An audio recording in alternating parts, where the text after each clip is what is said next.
Welcome to the Epic Stories, a sleep channel where history drifts through the ages, guiding you into calm, reflective rest. Did you know that the lands known today as Nubia, a region stretching along the Nile River in modern-day Sudan and southern Egypt, were home to a civilization that, for a period, ruled ancient Egypt itself, establishing the 25th dynasty? This is the deep story of the Kingdom of Kush, a civilization that mirrored, challenged, and ultimately outlasted its famous neighbor to the north. The origin of Kush is not a single, sudden event, but a slow, geological accumulation of power in the Upper Nile Valley. Its narrative begins in the shadows of the Egyptian Old Kingdom, around 2600 BCE, a period when Egyptians refer to the region as Taseti, or the Land of Bow, acknowledging the formidable skill of Nubian archers. This initial phase is dominated by the A group culture, followed by the C group culture by 2400 BCE. These early societies, though distinct from Egyptian culture, were deeply entangled with it, primarily through trade. Egypt coveted Nubia's vast resources: gold, ebony, ivory, aromatic resins, and exotic animals. This economic dependency meant that Nubia, even in its earliest forms, was never truly isolated. The Nile, their shared lifeblood, served as both a thoroughfare for trade and an avenue for conquest. The first major centralized Nubian entity to emerge with defined political structure was a kingdom of Kerma, flourishing between 2000 BCE and 1500 BCE. Kerma, located approximately 700 kilometers south of Aswan, represented a sophisticated society independent of Egyptian control. Archaeological discoveries at the site of Kerma reveal massive, complex defensive structures and elaborate burial mounds, or tumuli, which attest to a powerful monarchy and a complex social hierarchy. The capital city of Kerma was dominated by large mud brick structures known as Fufa, suggesting monumental architecture and organized labor on a scale comparable to Egyptian construction of the period. This was not a primitive tribal society. It was a mature state capable of fielding organized armies and controlling extensive trade networks that stretched far into the African interior. The height of Kerma's power, however, was met by a significant, traumatic setback: Egyptian imperialism. During the New Kingdom, circa 1550 to 1070 BCE, Egypt, under powerful pharaohs like Thutmose I and Thutmose III, launched a systematic campaign to conquer and colonize Nubia.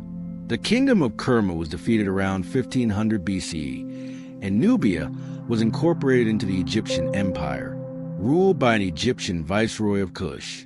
This period, lasting nearly 500 years, was one of profound cultural assimilation. Egyptian language, religion, especially the worship of Ammonius, administration, and artistic styles were heavily imported and adopted by the Nubian elite. Nubian princes were educated in Egypt, and Egyptian temples were built deep into Nubian territory. This era did not extinguish the Nubian spirit, but rather, it laid the groundwork for the later, spectacular resurgence of Kushite power. The Nubians were learning the art of pharaonic statecraft firsthand. As the Egyptian New Kingdom began its slow decline around 1070 BCE, weakened by internal strife, foreign incursions, and the splintering of its central authority, the Egyptian grip on Nubia loosened.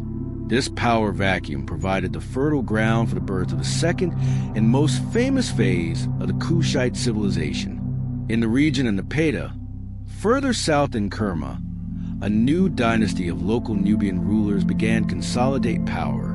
The establishment of the new capital at Nepeta, near the sacred mountain of Gebel Barkal, marked the true beginning of the Kingdom of Kush that history remembers. This shift in power was quiet, almost unnoticed by the crumbling Egyptian state. It was a transfer of authority from a distant, weakening overlord to an increasingly powerful, localized elite who saw themselves not just as heirs to Nubian tradition, but as the true custodians of the Egyptian religious and royal traditions they had adopted during the centuries of Egyptian rule. The foundation of the Napadan kingdom, circa 1000 BCE onward, was deeply conservative in its Egyptian aspects, even as it developed a distinct Kushite identity. The god Ammonius, already important in Nubia, was elevated to the highest status, and the kings of Kush would explicitly draw their legitimacy from him, often claiming the god's direct endorsement at Gebel Barkal. This unique blend, an African state structure built on Nubian societal foundations, but draped in the ideological and religious mantle of ancient Egyptian pharaonic tradition, would define the next great epic. The resources of the region, especially the rich gold mines, fueled this new kingdom, providing the material wealth necessary for state formation, maintaining armies, and funding the construction of temples and tombs that would eventually rival those of Egypt itself. The stage was set for the Kushites to cease being a mere appendage of Egypt and become, for a glorious, brief period, its master. The period between the 8th and 7th centuries BCE represents the zenith of Kushite power and its most historically decisive moment, the conquest of Egypt. This momentous event, commencing around 747 BCE, saw the kings of Kush march north, not as foreign invaders seeking plunder, but as restorers of an ancient faith and civilization that had fallen into fragmentation and profane disunity. The Kushite kings viewed themselves as more pious and legitimate inheritors of the true pharaonic tradition than the petty, squabbling local rulers who then divided Egypt into numerous small, warring principalities, a period known as the Third Intermediate Period, c. 1070 to 664 BC. The man who truly initiated this grand ambition was King Kashta, c. 760 to 747 BCE. Though his exact reign is sparsely documented, he is credited with extending Kushite influence north and establishing the fundamental claim of his dynasty over Upper Egypt. His successor, Pi, c. 747 to 716 BCE, was a true conqueror. Pi, ruling from the Peta, watched with disciplined patience as the various local rulers in the north, especially the aggressive rulers of the Delta region, undermined the stability of the sacred land. When the Libyan ruler Tefnakt of Sais attempted to consolidate control over the entire Nile Valley, Pi responded with decisive military force. His campaign was meticulously documented on the victory stele of Pi, a remarkable granite inscription detailing his piety, strategic genius, and deep reverence for Egyptian religious customs. Pi's campaign was a spiritual crusade as much as a military operation. He meticulously observed purification rituals, bathed in the Nile, and offered sacrifices to the god Ammonius before battle, presented his action as divine correction rather than mere conquest. His army swept north, besieging cities like Hermopolis and Memphis. The surrender of these cities was noted for Pi's clemency and his insistence on respecting local temples. When Pi captured the horses of his enemies, he famously expressed disappointment that they had been starved, prioritizing the care of animals even amidst the heat of war. By around 730 BCE, Pi had received the submission of all the regional rulers, effectively uniting Egypt and Nubia under a single crown. He formally established the 25th dynasty of Egypt, often referred to as a Kushite or Nubian dynasty, ruling the entire Nile Valley from the Delta to the Fifth Cataract.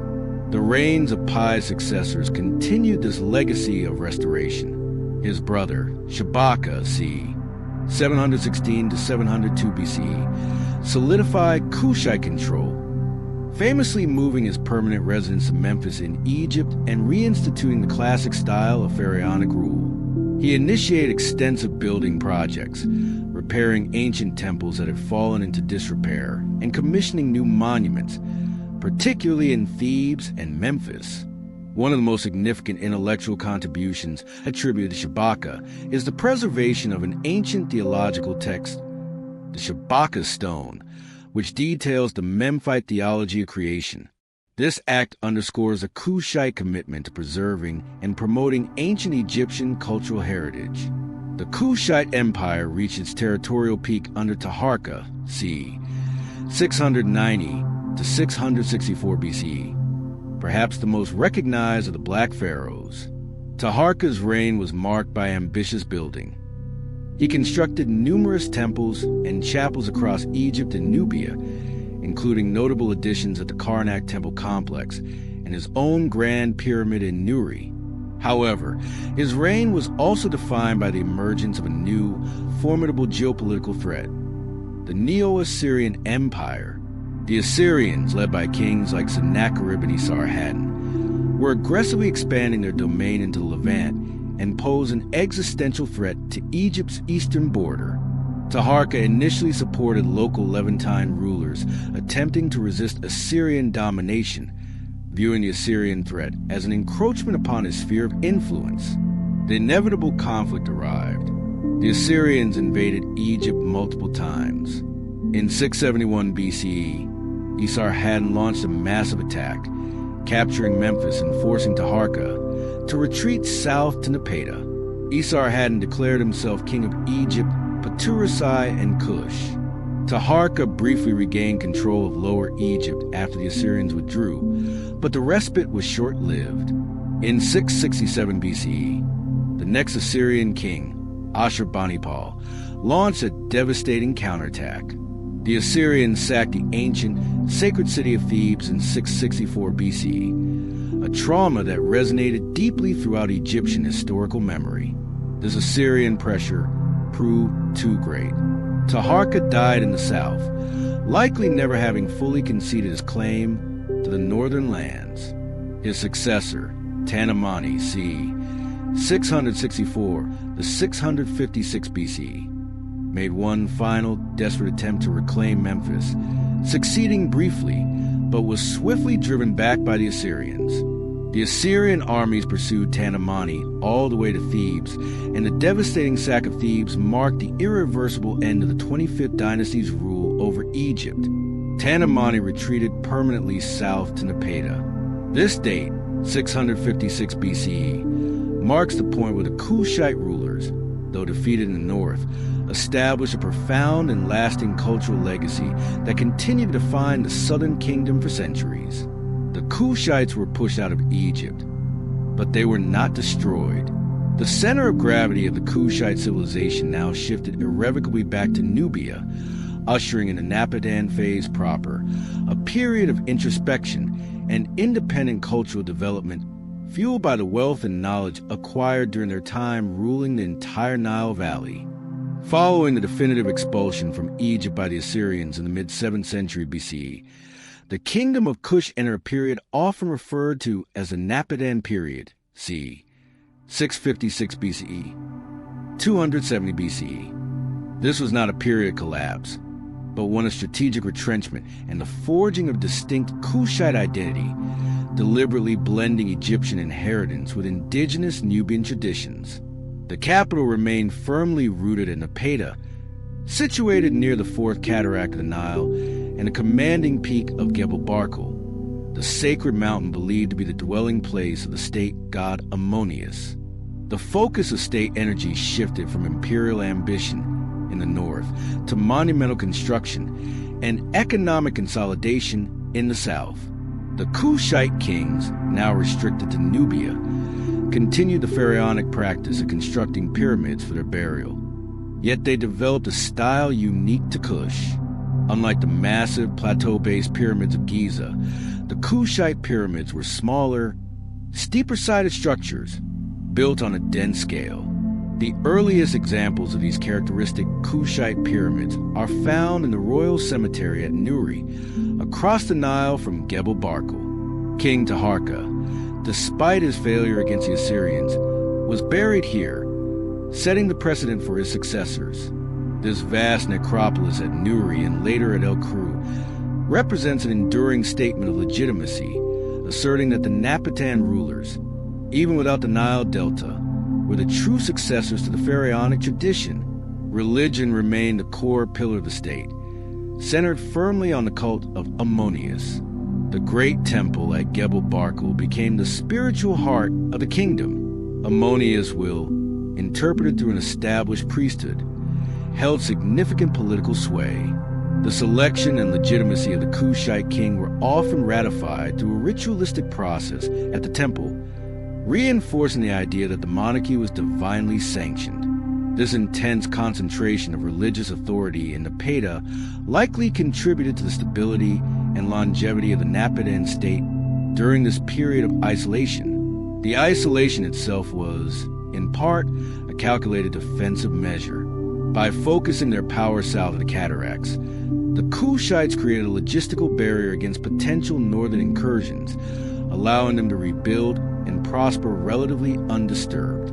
Economically, the Napadan phase relied heavily on traditional resources that had always defined Nubia: gold, cattle, and access to trans-African trade routes.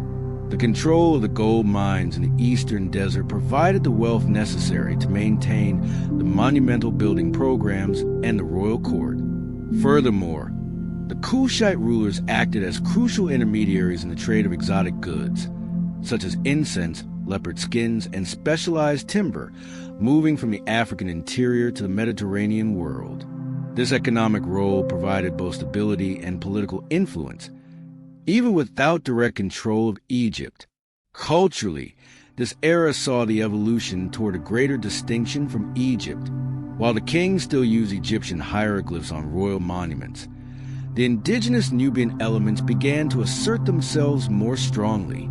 The development of a unique artistic style, characterized by rounder faces and thicker bodies in sculptural representations, moving away from the purely idealized Egyptian form, demonstrates this evolving self-identity. Furthermore, the increasing prominence of indigenous deities alongside Ammonius, particularly the lion-headed god of Piedmont, signaled a religious shift that will become more pronounced later. However, the Napatan period was not without significant conflict. The primary threat came from the Egyptian 26th Sate dynasty, which ruled a reunified Egypt. In the late 7th and 6th centuries BCE, there were several clashes as the Egyptian pharaohs, especially Psamtik II, attempted to eliminate the residual threat and claim of the Kushites. Around 591 BCE, Pharaoh Psamtik II launched a major punitive expedition deep into Kushite territory, reaching the Peda itself. This campaign resulted in damage to royal monuments, and perhaps even the temporary occupation of the capital region. This event was a major shock to the Kushite kingdom, forcing a critical reassessment of their strategic vulnerability. This military pressure, combined with the gradual shifting of lucrative trade routes and perhaps growing internal political strains, ultimately led to a pivotal decision: the move of the royal residence and political center further south.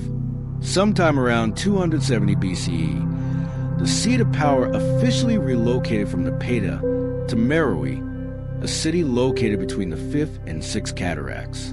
This geographical shift, strategically placing the capital outside the immediate striking range of northern powers and closer to essential resources and interior trade networks, marks the end of the Napadan phase and the beginning of Kush's final and most distinct epic. The move to Meroe was not an abandonment of the Napadan legacy, but necessary evolution to ensure the survival and continued independence of the Kingdom of Kush. The seeds of a new, uniquely Kushite golden age were being planted far from the old, contested borderlands. The relocation of the capital to Meroe around 270 BC initiated the most unique and longest-lasting phase of the Kushite civilization, known as the Meroitic period, c. 270 BCE, 350 CE. This move was not simply administrative. It was an economic and cultural pivot that allowed the Kingdom of Kush to truly differentiate itself from its Egyptian heritage and flourish as an undeniably African power. Meroe, strategically located near rich iron ore deposits, extensive acacia forests, providing charcoal fuel, and closer to the vital trade routes that crisscross the African interior, was perfectly positioned to sustain a sophisticated urban center for centuries. The defining technological innovation of this era was the large-scale adoption of iron smelting. While ironworking was known in the region earlier, Meroe became a major center for production of iron tools and weapons. The tremendous mounds of slag found at the site of Meroe are silent witnesses to this industrial scale, earning the city the moniker, the Birmingham of Africa. This mastery of iron technology provided Meroe with both agricultural advantages, improving farming tools and output, and a military edge, allowing them to arm their soldiers with superior weapons. This resource base was critical to Meroe's prolonged power, distinguishing it from the bronze-dependent civilizations of the classical Mediterranean. Culturally, the Meroitic period witnessed the creation of a truly indigenous Kushite identity. The most significant development was the invention and widespread use of the Meroitic script. While the monumental Egyptian hieroglyphs continued to be used for formal religious and royal inscriptions, known as Meroitic hieroglyphic, a cursive alphabetic script, known as Meroitic cursive, was developed for everyday administration, records, and funeral stele. This script, which remains only partially deciphered, replaced the Egyptian language in common usage, and is the only script known to have developed exclusively in sub-Saharan Africa, representing a profound break from northern linguistic dominance. The official adoption of the Meroitic language in script around the 2nd century BCE marks a definitive step towards cultural independence. The unique fusion of cultures is particularly visible in Meroitic religion and art. While the Egyptian deities, particularly Ammonius, remain prominent, the indigenous Nubian gods gain parity, most notably Apidmak, the lion-headed god of war and fertility. Apidmak's temples and iconographies are distinctively Meroitic, often depicting the god as fierce, powerful, and deeply integrated into the state's military ideology. This religious shift is mirrored in the monarchy, the tradition of the Kandake or Kentake. A powerful line of ruling queens reached its height during this period. These queen mothers or warrior queens wielded significant and sometimes sole political and military authority. The presence of female rulers in Meroe is a distinctive feature, reflecting the high status of women within Kushite society, a feature that contrasts sharply with the contemporary Mediterranean and Egyptian norms. Meroe's wealth and longevity were inextricably linked to its position in international trade. The kingdom served as a vital nexus, connecting the Mediterranean world via Egypt, with the resources and markets of inner Africa, reaching regions like Ethiopia and the Red Sea coast. Meroe traded gold, iron, ivory, and exotic animals for luxury goods such as Roman glass, ceramics, and wine. The presence of these imported artifacts in Meroitic tombs and city sites confirms its extensive commercial reach. The kingdom's prosperity and strength were tested, however, by the growing power of the Roman Empire, which had annexed Egypt in 30 BCE. For a brief period around 24 BCE, there was a direct military confrontation. The Meroitic forces, possibly led by a Kandake, often speculated to be Queen Ammonirina's, launched a preemptive strike, attacking Roman forts near the first cataract at Aswan. The Roman response, led by the prefect Gaius Petronius, was swift and devastating, resulting in the sacking of Napata. However, the Romans found the deep desert campaign unsustainable and ultimately withdrew. A peace treaty was signed in 2120 BCE that proved remarkably favorable to Meroe, establishing a definitive border, and even granting Meroe access to certain Roman-held territories. This treaty ensured a century of relatively peaceful coexistence and trade between the two great powers. The Meroitic period, spanning over 6 centuries, was a testament to the resilience and adaptive genius of the Kushite state. It was a golden age of independent African thought, architecture, and industry, characterized by the unique Meroitic pyramid fields, the development of functional written language, and the creation of a powerful state centered on iron and trade. The kingdom stood as one of the great powers of the ancient world, successfully navigating the transition from a northern-facing pharaonic successor state to a uniquely African empire.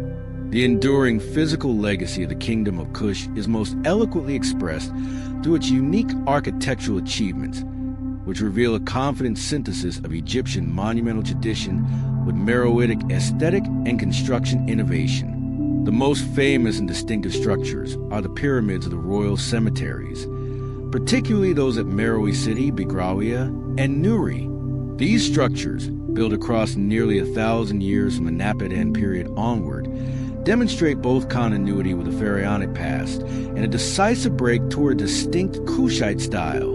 Meroitic pyramids, especially those dating from the height of the Meroitic age, c. 3rd century BCE, 4th century CE, contrast sharply with the colossal pyramids of Egypt's Old Kingdom. The Meroitic examples are characteristically much smaller in footprint, but possess extremely steep sides, typically rising at an angle of approximately 70 degrees. This difference in scale and angle reflects a shift in architectural technique, and perhaps an underlying religious philosophy regarding the transition to the afterlife. While the Egyptian pyramids were constructed with immense internal complexity and designed for a prolonged, defensive preservation of the burial chamber, the Meroitic structures often had the burial chambers located beneath the pyramid, accessible via a descending exterior stairwell, rather than embedded within the superstructure itself. The key functional element of the Meroitic royal burial complex was not the pyramid mount itself, but the offering chapel constructed immediately against the eastern face of the pyramid. This chapel, or pylon, served as the primary place of ritual and devotion. The walls of these chapels were richly decorated with reliefs, providing invaluable historical and religious documentation.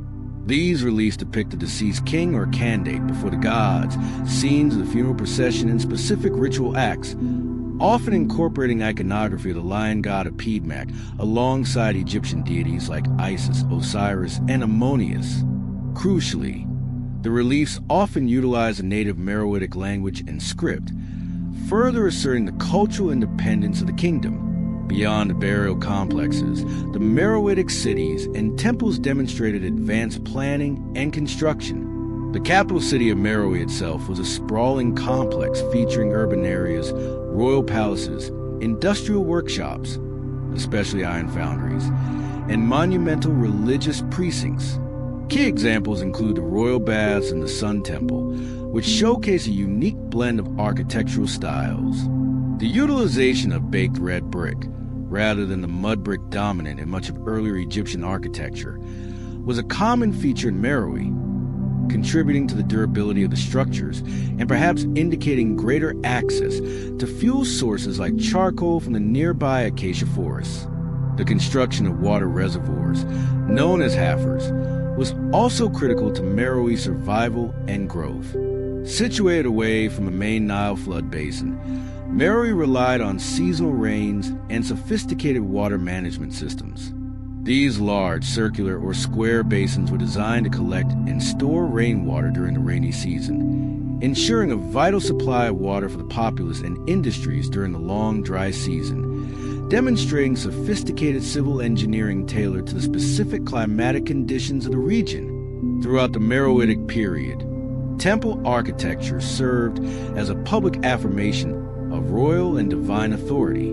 The temples dedicated to Ammonius at both Gebel Barkal, the old Napadan Center, and Meroe itself were continuously maintained and embellished, connecting the current rulers to the ancient, sacred lineage established during the 25th dynasty. However, the rise of the distinctive Piedmont temples, often featuring large pylons and reliefs celebrating the lion god as a fierce protector and bestower of victory, solidified the emergence of a truly Meroitic religious iconography and architectural canon. The artistic style in these temples, with its emphasis on strong, sometimes elaborate, figures and a heavy use of jewelry and regalia, moves away from the more reserved, idealized canon of the new Kingdom of Egypt towards a more robust and African aesthetic. The Meroitic architectural record is one of adaptation and sustained cultural vitality. It is a material testament to a kingdom that was neither a mere copy nor a distant reflection of Egypt, but a powerful, independent state that borrowed, innovated, and built a civilization uniquely suited to its environment and cultural needs, preserving its distinct identity for centuries against the shifting geopolitical landscape of the ancient world. The pyramids, now scattered remnants in the sands of Sudan, stand as silent markers of this sustained historical achievement. The political structure of the Meroitic kingdom was highly sophisticated, revolving around a sacred monarchy that blended inherited Nubian political customs with the divine kingship traditions adopted from Egypt. The king, referred to by the Egyptian title pharaoh or the Meroitic equivalent Kor, held absolute authority, acting as the supreme military, judicial, and religious head of state. Royal succession, however, did not strictly follow a direct father-to-son lineage as often seen in Egypt. Instead, the succession was often lateral or collateral, meaning the throne could pass from a king to his brother, cousin, or a nephew before passing to the next generation. This system, while potentially prone to dispute, allowed experienced adult males to frequently ascend the throne, ensuring continuity of governance. The most distinctive and historically compelling feature of the Meroitic monarchy was the unparalleled political and ritual authority held by royal women. The title Kandake, or Kentake in Meroitic, often translated by classical Greek and Roman sources as Queen Mother or Queen, represented a powerful office. These women were not merely consorts. They were often co-regents, queen mothers of immense influence, or even sole reigning monarchs. Their status reflected a fundamental cultural divergence from the patriarchal structures dominant in the Mediterranean world of the time. The Kandake played a vital role in the selection and legitimacy of the Kor. In many instances, she was the mother of the chosen successor, and her approval was essential for the ascension. Furthermore, historical evidence, particularly temple reliefs and classical accounts, confirms that Kandakes could and often did rule in their own right. They are frequently depicted in monumental reliefs with the full regalia of a Kushite ruler, including the double crown, war attire, and the authority to slay captives, symbolizing ultimate military power. A notable example often cited in historical records is the Kandake believed to be Ammonirina's c. 40 to 10 BCE. She is widely associated with leading the Meroitic armies against the aggressive expansion of the Roman Empire immediately after Rome annexed Egypt. The accounts of the conflict, particularly the treaty negotiations that followed the skirmishes in the late 1st century BCE, suggest that she was a principal and decisive political figure for Kush, acting with the strategic authority of a sovereign ruler. Her tenacity in confronting the military might of Augustus' Rome secured favorable treaty terms for Meroe, ensuring the kingdom's sovereignty and stability for another 2 centuries. The authority of the Kandake was deeply intertwined with Meroitic religion, particularly the cult of the lion god Piedmont. As protectors of the realm and key figures in fertility and war rituals, the ruling women embodied divine power and strength. Reliefs depict them as robust, powerful figures, often leading the army or standing equal to the male king in ritual scenes, armed with spears and wearing armor. This representation is a powerful visual statement of their functional political and military authority. The Meroitic political system, therefore, was a form of tandem rule, where the power dynamic between king, Kor, and the queen mother, Kandake, was crucial. The strong and consistent presence of female sovereignty is a defining characteristic of Kushite history, distinguishing it from nearly all contemporary civilizations of the Near East and Mediterranean. This unique structure provided an element of checks and balances and ensured a robust lineage continuity through a maternal line, which appears to have been highly valued in Kushite society. The Meroitic government extended its administration from the capital to a network of provincial governors and local officials, maintaining control over the vast trade networks and the vital Nile River corridor. The economic engine of iron production and gold mining was centrally managed, reinforcing the royal power base. The stability afforded by this distinct political system, lasting from the 3rd century BCE to the 4th century CE, was a core factor in the cultural and economic fluorescence of the Meroitic Age. The institutionalized power of the Kandate remains one of the most significant testaments to the unique political genius of the Kingdom of Kush. The sustained flourishing of the Kingdom of Kush, particularly during the Meroitic period, was fundamentally underpinned by a diversified and robust economy centered on resource control, agriculture, and a strategic position in trans-African trade. The Nile River remained the absolute axial element of this economy, providing water for irrigation and serving as a primary highway for the transport of goods. Agriculture was the bedrock of Meroitic society. While traditional Egyptian farming methods were employed in the fertile floodplains adjacent to the Nile, Meroe's location further south presented unique opportunities and challenges. Unlike the total reliance on the annual Nile inundation in Egypt, Meroitic agriculture utilized methods to manage the seasonal rainfall, particularly through the large-scale construction of reservoirs or heifers. The staple crops included barley and wheat, adopted from the north, alongside indigenous crops like sorghum and millet, which were better adapted to the southern climate. The breeding of cattle also held significant economic and cultural importance, serving as a measure of wealth and featuring prominently in ceremonial life and funerary rituals. The defining industrial achievement of Meroe was its mastery of iron metallurgy, beginning in the Napadan period and reaching a remarkable scale during the Meroitic Age. The production of iron tools and weapons was centralized and highly efficient. The vast amount of slag, the byproduct of the smelting process, found at Meroe testified to its status as a major ancient industrial center. This technological expertise was enabled by the proximity of two key resources: iron ore deposits found in the surrounding sandstone formations, and the abundant acacia wood in the nearby forest, which was essential for producing the vast quantities of charcoal required to fuel the high-heat smelting furnaces. The production of high-quality iron gave Meroe a military advantage and facilitated better agricultural tools, contributing directly to population growth and stability. However, the key to Meroe's international significance lay in trade. The kingdom acted as a central hub connecting the Mediterranean and Roman worlds with the deep African interior. The trade routes extended in several critical directions. North, via the Nile, goods flowed to Roman Egypt, including gold, ivory, exotic animals, ebony, and slaves. East, routes connected Meroe to the Red Sea, facilitating maritime trade with Arabia and India. West and south, routes penetrated deep into the African interior, bringing back exotic raw materials for re-export. The most valuable commodity exported by Kush was gold.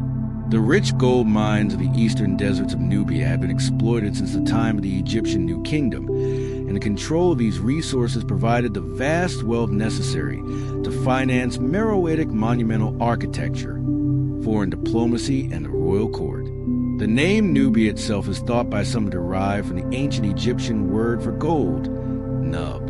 In exchange for their raw materials, the Meroitic elite imported luxury goods, reflecting their global commercial engagement. Archaeological findings indicate a steady influx of Roman goods, including high-quality ceramics, glass, metalwork, and wine amphory. These imports were status symbols, demonstrating the wealth and connection of the Meroitic ruling class to the broader classical world. The careful documentation of these trade exchanges, often involving complex logistical operations along the challenging terrain of the cataracts and deserts, highlights the administrative efficiency and long-term planning capabilities of the Meroitic state. The economic infrastructure, built upon sophisticated water management, industrial-scale metallurgy, and control over crucial trade routes and valuable resources, allowed the Kingdom of Kush to thrive independently for centuries. It successfully transitioned from a resource supplier to Egypt into a regional powerhouse, an industrial center in its own right, sustaining its independent culture and complex political structure until its eventual decline in the 4th century CE. The Meroitic period was the epoch of true cultural crystallization for Kush, moving definitively away from its role as an Egyptian successor state and establishing a mature, independent civilization. This cultural evolution is best understood through its unique religious practices, sophisticated visual arts, and, most importantly, the development of its own script. The Meroitic religious pantheon was a remarkable syncretism, featuring a core of Egyptian deities alongside increasingly prominent indigenous gods. Ammonius, the state god of the 25th dynasty, retained his supreme status. He was worshipped in grand temples in Napata and Meroe, often depicted in Egyptian style, but also occasionally taking on uniquely Kushite forms. However, the rise of the lion-headed god Apidmak represents the most significant shift towards indigenous religious identity. Apidmak was a powerful war god and a god of fertility, deeply connected to the power of the monarchy. Reliefs depict him as a fierce warrior, often with multiple arms, brandishing weapons, and sometimes emerging from a lotus flower, symbolizing his importance to the land and the military strength of the kingdom. Funerary practices in Meroe maintain the pharaonic tradition of pyramid construction, yet incorporated distinct Kushite rituals. The steep-sided pyramids, as previously noted, served as markers for the subterranean burial chambers. Offerings stelae in the bodies themselves were adorned with distinctively Meroitic jewelry and artifacts, including elaborate gold pieces and colorful beadwork, showcasing advanced metallurgical and crafting skills. The burial rituals often involved the use of ceramic or faience ashebi figures, small servants meant to perform labor in the afterlife, a tradition directly inherited from Egypt but produced with Meroitic artistic flair. Art and craftsmanship during this time developed a style that was visibly different from the idealized, rigid canon of Egyptian art. Meroitic artists favored rounder features, thicker bodies, and a more robust realism in their sculpture and relief work, particularly in the representations of the royal family and the Kandakes. They excelled in production of faience, a glazed quartz material often used for intricate vessels and amulets, and in sophisticated jewelry making, demonstrating a high command of gold and semi-precious stones. The imported influence of Hellenistic and Roman art is also evident in some late Meroitic temples and artifacts, reflecting the commercial and cultural exchange with the Mediterranean. The most profound cultural achievement was the creation of the Meroitic script, which developed around the 3rd century BCE. This was a critical step in establishing an independent national identity, moving away from the complex and ideographic nature of Egyptian hieroglyphs. The Meroitic writing system consisted of 2 forms. Meroitic hieroglyphic, used for monumental, formal, and religious inscriptions, often on temple walls and royal stelae. Meroitic cursive, a flowing, simplified script used for daily administration, letters, and tomb inscriptions.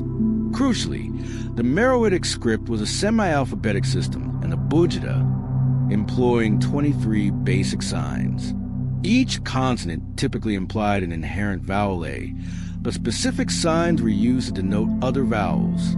This structure made it far simpler and more efficient than Egyptian hieroglyphs. While the sound of the letters are known, allowing the script to be read phonetically, the Meroitic language itself is still only partially understood due to a lack of bilingual text, severely limiting the ability to fully translate the vast corpus of texts on history, law, and literature that the Kushites left behind. The invention and proliferation of this script underscore the sophistication of the Meroitic intellectual environment and its success in creating a unique literary and administrative tradition, one that lasted for nearly 7 centuries, from approximately 300 BCE to the fall of the kingdom around 350 CE. The final centuries of the Meroitic kingdom, spanning from the 1st century CE to its collapse in the mid-4th century CE, were defined by a complex combination of external diplomacy, internal shifts, and environmental pressures. The central geopolitical reality of this era was the presence of the Roman Empire in Egypt. Following the Treaty of 2120 BCE, which resolved the initial military conflict, relations between Meroe and Roman Egypt generally settled into a sustained period of peace and lucrative trade. This stability was crucial to longevity of the Meroitic Age. Roman texts and archaeological finds confirm the steady flow of goods across the border established near the First Cataract. Meroe exported gold, ivory, iron, and exotic animals, while importing Roman luxury items, including glassware, fine pottery, and textiles. The influence of Roman culture, particularly in art and architecture, is visible in some late Meroitic structures and artifacts, demonstrating the permeability of this relationship. However, this dependence on trade also created a vulnerability. Any disruption to the Nile trade route or shifts in Roman policy had the potential to destabilize the Kushite economy. Internal dynamics, though less documented than external relations, began to present significant challenges. The vast agricultural base, essential for sustaining the large Meroitic population, faced increasing pressure. Desertification and gradual changes in rainfall patterns in the semi-arid regions surrounding Meroe likely stressed the water management systems, placing increasing strain on the heifers and agricultural yields. Furthermore, the massive production of charcoal required to fuel the iron industry led to extensive deforestation in the immediate vicinity of the capital.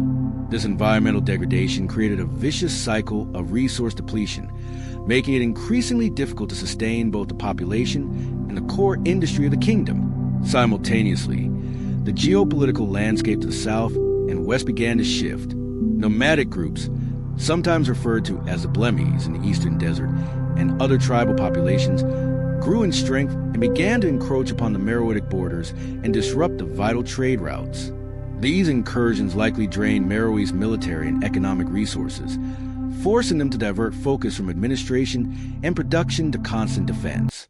Most critically, a new power was rising in the mountainous highlands to the southeast, the Kingdom of Aksum in modern Ethiopia and Eritrea. Aksum, an aggressive and prosperous trading state, was rapidly expanding its territory, particularly toward the Red Sea and the Upper Nile Valley. Aksum was Christianized in the early 4th century CE, further distinguishing it from the pagan Meroe. This kingdom represented a direct and ultimately fatal competitor to Meroe's control over the African interior trade networks. The final phase of the kingdom is marked by evidence of political instability and decentralization. While the monumental building at Meroe continued well into 3rd century CE, the quality of craftsmanship declined, suggesting a reduction in central authority and resources. The final blow came in the 4th century CE. While the exact sequence of events is debated, the widely accepted historical narrative points to an invasion by the forces of Aksum. An inscription by the Aksumite king Ezana, reigned c. 320 to 360 CE, explicitly boasts of a campaign deep into Nubia, targeting the Noba people and eventually conquering Kushite territories. This campaign likely involved the destruction of key Meroitic centers, including the capital. The traditional date for the final fall of Meroe and the end of the Kingdom of Kush is approximately 350 CE. The subsequent collapse was not just a military defeat, but the dissolution of the entire centralized Meroitic political and economic structure, which fragmented the Nile Valley into smaller successor states. The epic of the Black Pharaohs, spanning over a millennium, had reached its quiet, inevitable conclusion. The quiet fall of Meroe around 350 CE did not result in a cultural vacuum, but rather a fragmentation of the Kushite civilization into successor states, carrying forward many of the Meroitic political and cultural traditions. This transition marks the final chapter in the story of ancient Kush, paving the way for the medieval history of the region known as Nubia.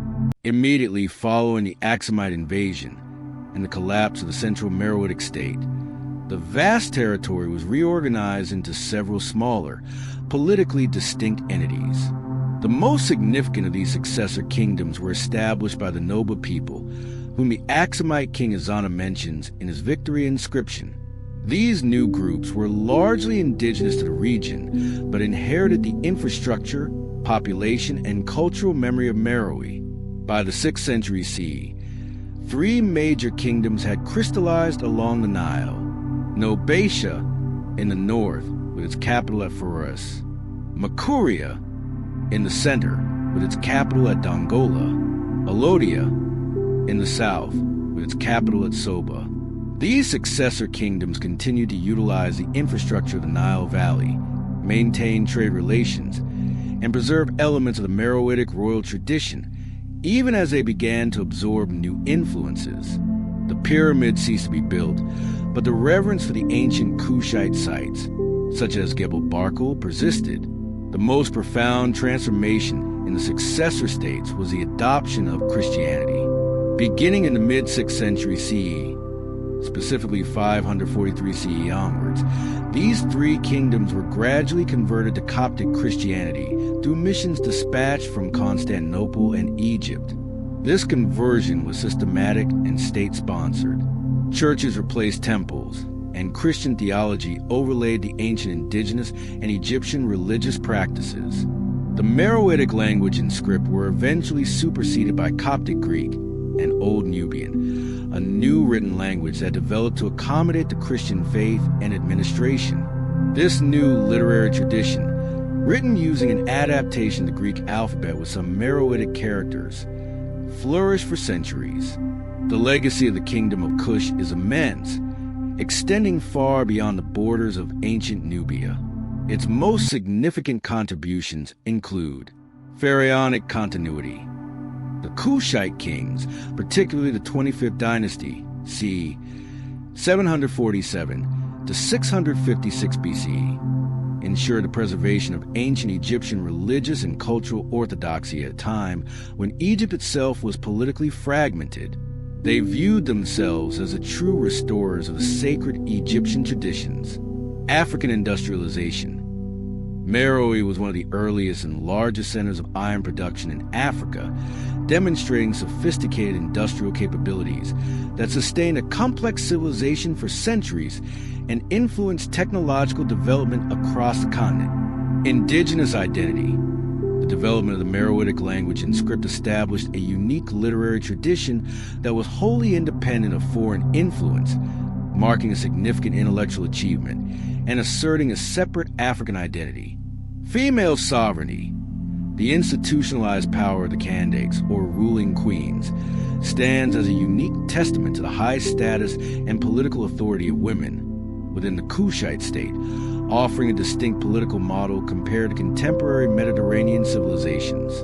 For over 1,000 years, from the rise of Nepeta to the fall of Meroe, the Kingdom of Kush maintained its identity and power, successfully navigating imperial expansion, military defeat, and cultural transformation.